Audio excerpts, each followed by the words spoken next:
কেন্দ্রীয় ক্যাবিনেটে পাশ হয়ে গেল এক দেশ এক ভোট প্রস্তাব। বৃহস্পতিবার এক দেশ এক ভোট নির্বাচনের প্রস্তাবে সায় দিয়েছে মোদীর মন্ত্রিসভা। শীতকালীন অধিবেশন চলাকালীন সংসদে এই সংক্রান্ত বিল পেশ করতে পারে কেন্দ্র। এ প্রসঙ্গে পশ্চিমবঙ্গ বিধানসভার অধ্যক্ষ বলছেন, সংবিধান থেকে এটা নিয়ে কতটা অনুমোদন মিলবে তা নিয়ে সংশয় রয়েছে। ওরা যেটা করার চেষ্টা করছে দীর্ঘদিন আগে থেকে আমরা এটা উপলব্ধি করতে পেরেছিলাম। আমি 2 বছর আগে মহারাষ্ট্রে অল ইন্ডিয়া স্পিকার্স কনফারেন্সে আমি গেছিলাম। আমাদের লোকসভার স্পিকার ছিলেন, রাজ্যসভার ডেপুটি স্পিকার সেদিন ছিলেন, এবং আমাদের প্রত্যেক অধিবেশনে স্পিকার্স অধিবেশনে সব আলোচনার পরে একটা করে রেজলিউশন পাস করা হয়, এবং সেই দিনও একটা রেজলিউশন ওরা এনেছিলেন।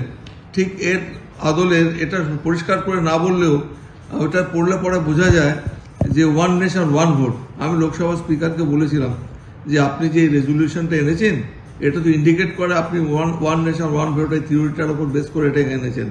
বলে আপনি আমাকে মিসলিড করছেন, আপনি আমাকে বুঝতে পারছেন না মিস্টার ব্যানার্জি, আমাদের ওই দৃষ্টিভঙ্গি নয়। কিন্তু আমি দেখছি যে আমি সেদিন যেটা আশঙ্কা করেছিলাম সেটাই আজকে বাস্তবায়িত হচ্ছে। ওরা এটা এনেছেন। আমি জানি না সংবিধান থেকে এরা কতটা অনুমোদন পাবেন এই ব্যাপারটা নিয়ে, সেটা যারা সংবিধান বিশেষজ্ঞ তারাই বলবেন, আদালত আছে, ব্যাপারটা অনেক দূরেই যাবে। তবে আমাদের ওদের যেই পরিকল্পনা রয়েছে, that was the hidden agenda at that period of time, সেটা আমি উপলব্ধি করতে পেরেছিলাম।